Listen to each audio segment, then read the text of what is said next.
5,126. That's the number everyone quotes when they talk about James Dyson. James Dyson. James Dyson. James Dyson. James Dyson. James Dyson. And it's the wrong number to focus on, because the failures aren't the story. The story is why the system tried to destroy him after he succeeded. Every major British manufacturer turned him down.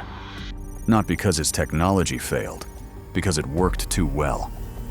A vacuum that never needed a bag meant killing a $200 million replacement market.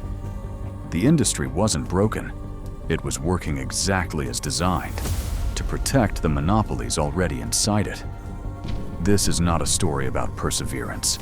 This is the story of how an outsider learned to use that same system as a weapon. So my advice to anyone starting a business is to employ good engineers and scientists and to trust them. And built an empire nobody can touch. Here's what nobody gets right about this story. Everyone focuses on the failures. The garage, the prototypes, the grit. That's the version they teach in business schools. It's also the version that completely misses the point. The real question isn't how Dyson kept going. It's how a man who got legally robbed twice ended up owning more intellectual territory than almost any consumer company on Earth. 7,000 patents, a fully private empire, 0 public shareholders.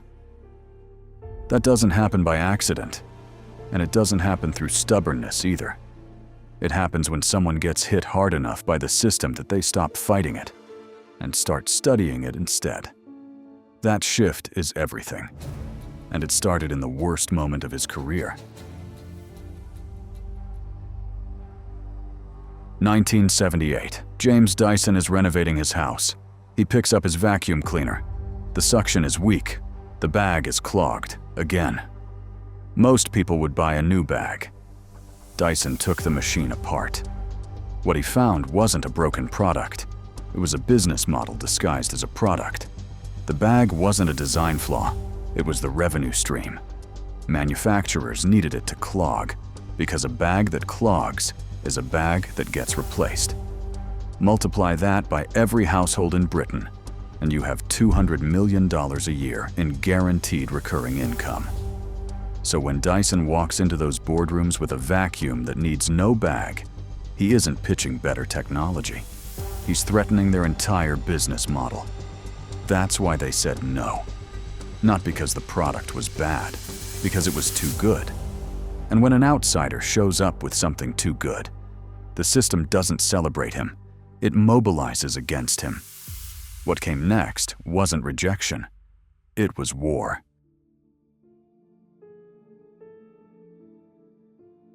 Dyson spent the next 5 years in his coach house, a converted outbuilding behind his home in the English countryside. His wife, Christine, teaching art to pay the bills, their savings disappearing prototype by prototype. The concept was straightforward. Replace the bag with a cyclone chamber. Spin the air fast enough that centrifugal force separates the dust from the airflow. No bag, no clogging, permanent suction. Simple in theory. 5,126 prototypes to get it right in practice. By 1983, he had a working model. He went back to the British manufacturers, Hoover, Electrolux, Hotpoint, every major name in the industry. Every single one passed. So Dyson did something that nobody in his position was supposed to do. He went to Japan. A licensing deal with a Japanese company called Apex got the G-Force vacuum into the market in 1986. It sold for the equivalent of $2,000. It became a status symbol. The waiting list ran months. The British industry had called his technology unnecessary. Japan called it luxury. That success gave Dyson enough capital to do what he'd wanted from the beginning. Build it himself, under his own name, on his own terms. In 1993, the DC-01 launched in the UK, first bagless vacuum commercially available in Britain. Within 2 years, it was the best-selling vacuum cleaner in the country. Same product, same technology, same man every manufacturer had turned away. And that's when things got ugly. Hoover watched the DC-01 take market share at a speed they hadn't anticipated. So they did what large corporations do when a smaller competitor proves the concept they rejected. They copied it. In 1999, Hoover launched the Triple Vortex, a bagless vacuum using cyclone separation technology. The patents were Dyson's. The technology was Dyson's. The product was Hoover's. Dyson sued. The case took 4 years. It cost millions. There were moments where the financial pressure came close to breaking the company. In 2000, Dyson won $4 million in damages, and something worth far more than $4 million. The legal system, the same wall the industry had built against him, could be flipped, used as a weapon in his own hands. That win didn't just close a chapter, it opened a completely different playbook.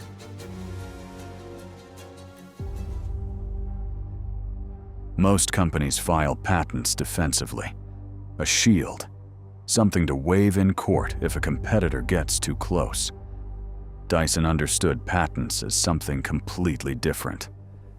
After Hoover, he didn't just protect what he had built. He started buying territory he hadn't built yet. A patent doesn't just cover a finished product. It covers the underlying mechanism, the geometry of a cyclone chamber, the angle of airflow through a motor. File enough of those at enough different angles, and you don't just own your product, you own the space around your product. Any competitor trying to build something similar has to navigate your legal geography first. And if Dyson's team has done its job, there is no clean path through. 7,000 active patents today. Vacuum technology, air filtration, motor engineering, robotics, artificial intelligence. A company with 7,000 patents isn't protecting innovation. It's controlling access to an entire category of engineering. Add direct-to-consumer distribution. No retailers, no discounting, no middlemen owning the customer relationship, and margins that no competitor can touch without losing money on every unit. A Dyson vacuum retails between $400 and $800. Component cost, $80 to $120. That gap is the financial return on 2 decades of patent control. Nobody can price match him without bleeding. Nobody can copy him without a lawsuit they can't afford.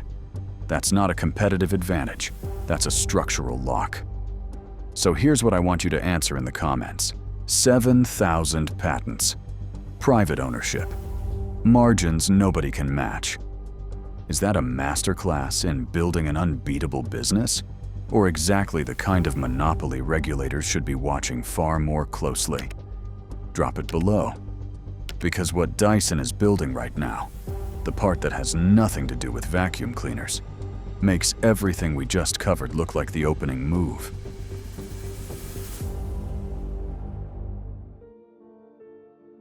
Everyone thinks Dyson is a vacuum cleaner company, but that's only the surface. Dyson is a private research operation that sells consumer products to fund the work it actually cares about. The vacuums, the hair dryers, the fans, those are the engine. What that engine is quietly funding is something most people have never considered. Think about what Apple did with the iPhone. They didn't just build a phone. They built an ecosystem so integrated that leaving it costs you more than staying. Your photos, your contacts, your apps, your muscle memory, all locked inside one architecture. Dyson did the exact same thing inside your home. Once you own one Dyson, the filters are Dyson. The accessories are Dyson. The next vacuum is Dyson. And the price never drops, because it doesn't have to. Different product, identical logic. But here's where it gets more interesting. In 2017, Dyson announced it was building an electric vehicle. The press called it a vanity project. 2 years later, he canceled it. The press called it a failure. Both missed what actually happened. Dyson spent $500 million developing solid-state battery technology for that vehicle. When he canceled the car, he kept every patent and every engineer. He didn't fail to build a car. He used the car as a vehicle to develop battery technology and walked away with the research once it was ready. That's not a failed project. That's a research operation that found its real value outside the original road. And that same pattern is running right now. Robotics, computer vision, autonomous navigation, artificial intelligence, engineers hired from DeepMind, MIT, and Cambridge, a technology campus in Singapore, an internal division filing patents in categories that have nothing to do with cleaning your floors, fully private, no reporting obligations, no pressure to explain the strategy before it's ready. By the time you see a Dyson product in a new market, the legal wall around it has already been standing for years.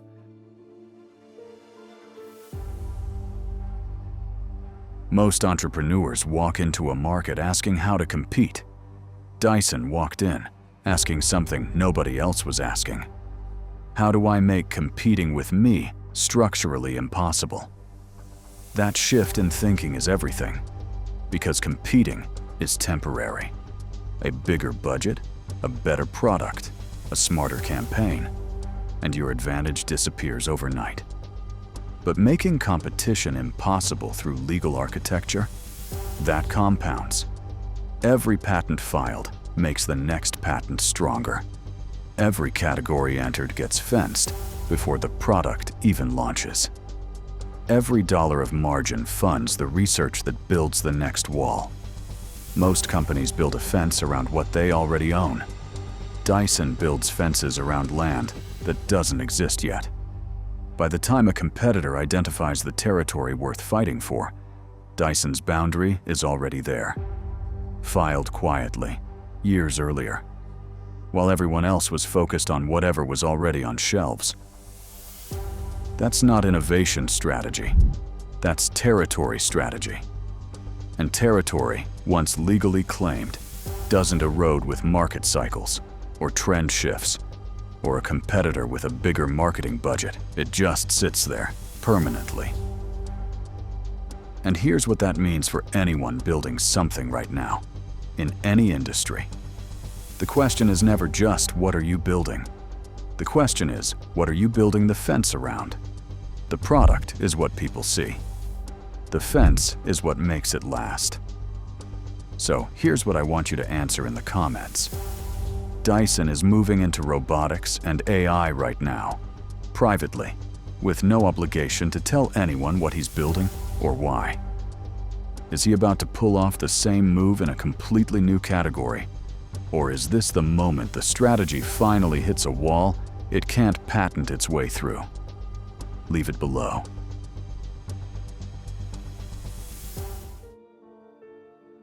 I'll be honest with you. When I started researching this story, I expected to find an inventor who got lucky. The right idea at the right time. The classic garage to billions narrative. What I actually found was something completely different. A man who has been running the exact same play for 50 years and is about to run it again in the biggest arena of his career. Robotics and AI are exactly the kind of category where Dyson's strategy compounds fastest. The underlying mechanisms are complex enough to fence from dozens of different angles simultaneously. Being first to file means owning territory before the market knows what to call it. He's done this before, with cyclone separation, with solid-state batteries, with motor engineering. Every time, the patent wall went up before anyone realized the land was worth fighting for. And personally, I think most people are going to look back at this moment. Dyson quietly building an AI and robotics program in Singapore, fully private, answering to no one, and realize they were watching the opening move of something much larger, while they were busy talking about vacuum cleaners.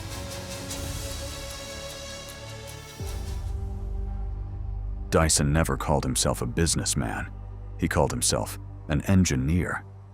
And I think that distinction is exactly why he ended up building something no pure businessman ever could. A businessman looks at a market and asks where the money is. Dyson looked at the same market and asked something completely different. Where are the mechanisms nobody has claimed yet? That question leads somewhere else entirely. Patents filed around technology that doesn't exist yet. Distribution channels built before competitors realize they need one. Research programs running in private, while the rest of the industry fights over today's market share. The lesson from Dyson is not about persistence. Every story about persistence misses the point. The real lesson is about leverage, legal leverage, the kind that doesn't disappear when a competitor raises more money or builds a slightly better product. Dyson found his leverage in a courtroom in the year 2000 and spent the next 25 years building an empire on top of that single insight, that the system trying to crush him was the most powerful tool available. He just had to learn how to use it. Most people spend their entire careers trying to win inside the rules. Dyson spent his making the rules work exclusively in his favor. That's the difference between competing and building something that lasts.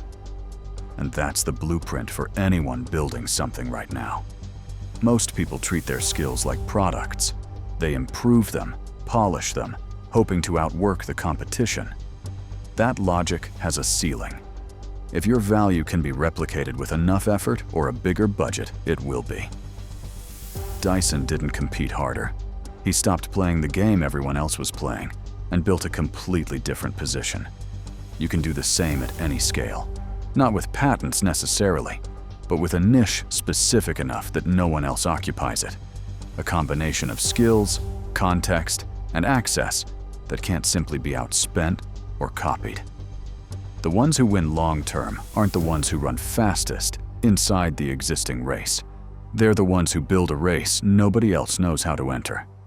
If this changed the way you see how power actually gets built, subscribe to Titan Theory. Every week we pull apart the hidden architecture behind the world's most powerful empires. Hit the bell? And if you think Dyson is the most aggressive silent empire we've covered, next week we're going inside one of the most profitable wars in the history of medicine. 2 pharmaceutical giants, 1 drug that became the fastest-selling product in medical history, a market that didn't exist 5 years ago. What nobody is explaining is how that war was engineered, or why the winner was decided long before anyone knew there was a war. That's the next video. Titan Theory. Most people see the surface. We show you the system.